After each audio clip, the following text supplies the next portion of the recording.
The glow of my laptop screen was the only source of light in my dimly lit room. Rain tapped lightly against the window, a soothing rhythm that did nothing to ease the restlessness in my chest. My husband was away on another business trip, his third this month. The distance between us wasn't just physical anymore, it had been growing in the unspoken silences, the rushed goodbyes, the way he barely looked at me when he was home. I told myself I didn't mind. I had work to keep me busy, books to fill the lonely evenings. But even as I tried to focus on the open document in front of me, my mind wandered, to the way things used to be, to the warmth I hadn't felt in too long. Then, a knock at the door, not loud, but firm. Uncertain. I frowned, glancing at the clock. It was nearly midnight. I hesitated before standing, my fingers tightening around the edge of my sweater as I approached the door. When I pulled it open, a familiar face greeted me. Daniel, my husband's best friend. He stood in the hallway, his dark eyes reflecting the glow from the apartment lights. He wasn't supposed to be here, not at this hour, not in this way. And yet, there he was, holding a sleek, silver device under one arm. "Sorry for dropping by so late," he said, running a hand through his rain-dampened hair. "Your husband mentioned you were good with tech." I was having some trouble with this. He lifted the device slightly, a small smirk playing at his lips. I hesitated. Not because I didn't believe him, but because something in his gaze felt different tonight, less casual, more searching. Still, I stepped aside. "Come in." Daniel moved past me, his presence too large for the small space. He smelled like rain and something else, something warm, familiar. He placed the device on my desk and pulled up a chair, his fingers lingering over the screen as he powered it on. I sat beside him, trying to ignore the way the air felt charged now, like a current passing between us. "So," I said, clearing my throat. "What's the issue?" He exhaled a soft chuckle. "Honestly? I think I just needed an excuse to see you." I froze. A flicker of something dangerous passed through his expression, something I wasn't sure I wanted to name. The laptop whirred softly between us, but neither of us looked at it. Outside, the rain fell harder. Inside, something had already begun to unravel. The silence stretched between us, taut and unspoken, as Daniel's words settled into the space they shouldn't have occupied. "An excuse to see me." He said it so easily, like it wasn't something that could set the ground shifting beneath my feet. I forced a small laugh, reaching for the device. "If you needed a social visit, you could have just said so," I murmured, keeping my voice light, though my pulse betrayed me with its quickened beat. His eyes flickered toward mine, something unreadable in them. Would that have made a difference? I hesitated, fingers resting on the keyboard, but my mind was nowhere near the glowing screen. Daniel had always been charming, effortlessly so. He was the kind of man who could turn an ordinary conversation into something charged with meaning. But this felt different. More deliberate. I tried to focus, scrolling through the settings on his device. "You said there was a problem," I reminded him. "Let's fix it." He leaned in slightly, his shoulder brushing mine. "Maybe the problem isn't with the device." My breath hitched. I turned to face him, and suddenly, the space between us felt unbearably small. Too small. The air carried the scent of him, rain and something warm, something undeniably him. "This isn't funny, Daniel," I said, but my voice wasn't as steady as I wanted it to be. "I'm not joking." His tone was low, careful, as if testing the waters. "You've noticed it too, haven't you?" I swallowed hard. Noticed what? The corner of his mouth lifted in the faintest hint of a smirk. "The way things have changed." His gaze dropped, just for a second, to the way my hands gripped the edge of the desk.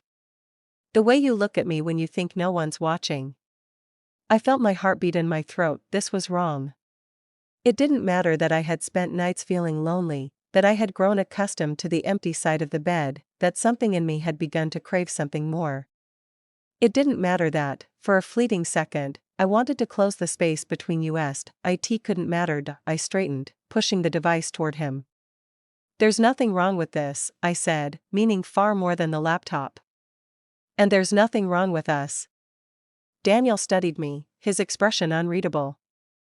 Then, slowly, he leaned back, his fingers trailing over the edge of the device as if considering something. Sure, he finally said, but the way he held my gaze made it clear, this wasn't over. A notification lit up on his screen, the glow reflecting in his eyes. His lips twitched slightly, as if he knew something I didn't. The air was still charged, the rain outside relentless, and deep down, I knew, I had just stepped into dangerous territory. I could no longer ignore the weight pressing against my chest, the creeping certainty that something dark lurked beneath my own roof. My husband's secrecy. Daniel's guilt. The late nights. The whispers. It wasn't just suspicion anymore, it was evidence, scattered in fragments, waiting to be pieced together. I needed to see it for myself. That night, after my husband had retreated to his office and Daniel to his room, I moved quietly through the house. My heart pounded as I approached my husband's study. The door was slightly ajar, a sliver of warm light spilling into the hallway. I heard his voice. At first, I thought he was on the phone. But no, there was no murmur of a response, no pause between his words.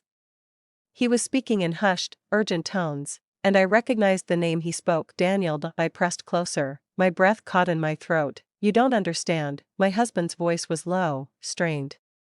She can't know. Not now. Not ever. A pause. The sound of a chair creaking. I told you to let me handle it. His voice sharpened. She's already suspicious, and if you say anything, the floor beneath me felt unsteady, as if the foundation of my entire world was crumbling. I needed air. I needed answers. I turned away, moving blindly toward Daniel's room. The door was unlocked. I pushed it open without knocking. He was sitting on his bed, shoulders hunched, staring at the floor. He didn't flinch when he saw me. Maybe he had been expecting this moment. Tell me the truth, I said, my voice steadier than I felt. His jaw clenched. His fingers curled into fists on his lap. Mom, I stepped closer. No more secrets, Daniel. I deserve to know. His breath shuddered out of him. And then, in the quietest voice, he whispered, I didn't want you to find out like this. The floor seemed to tilt beneath me. My stomach lurched, a sickening mix of fear and fury rising in my throat. What does that mean? I demanded. Silence. A war raged in his eyes, torn between fear and obligation, and then, footsteps. Heavy, deliberate. My husband stood in the doorway, his expression carved from stone. The tension in the room crackled like a live wire. Go to bed, Daniel, he said, his voice dangerously even. Daniel didn't move. Neither did I. My husband exhaled, rubbing his temples. You weren't supposed to know. I stared at him, my pulse deafening in my ears. Know what? And then, finally, the truth shattered through the walls of silence, so sharp and unforgiving it left my world in ruins. The room felt smaller, suffocating, as if the walls themselves had drawn closer to contain the weight of the moment. My husband's face remained unreadable, but his words still echoed, slicing through the silence like a blade. You weren't supposed to know. Daniel's hands clenched at his sides, his whole body tense. His gaze flickered between us, a silent plea in his eyes. But I wasn't looking at my son anymore.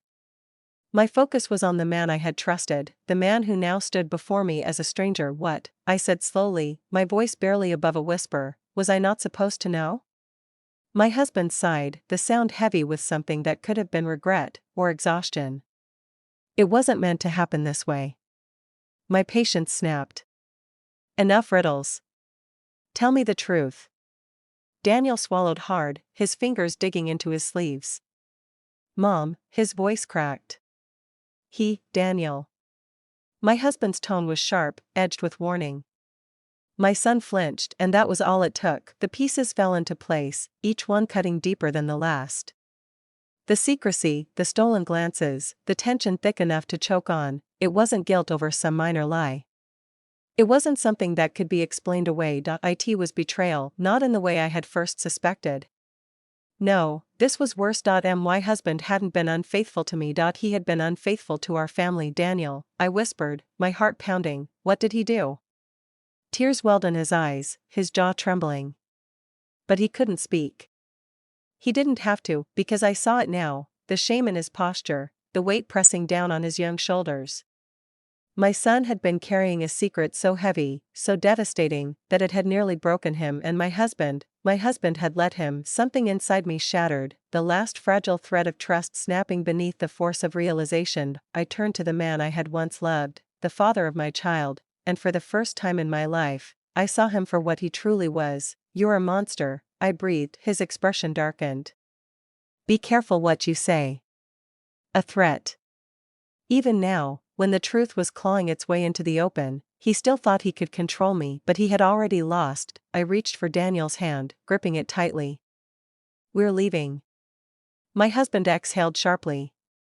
"You don't understand." "No," I cut him off. "I do understand. And I will never let you hurt him again." For the first time, Daniel looked at me with something other than fear. Hope, and together, we walked away, because some betrayals could never be forgiven, and this was one of them.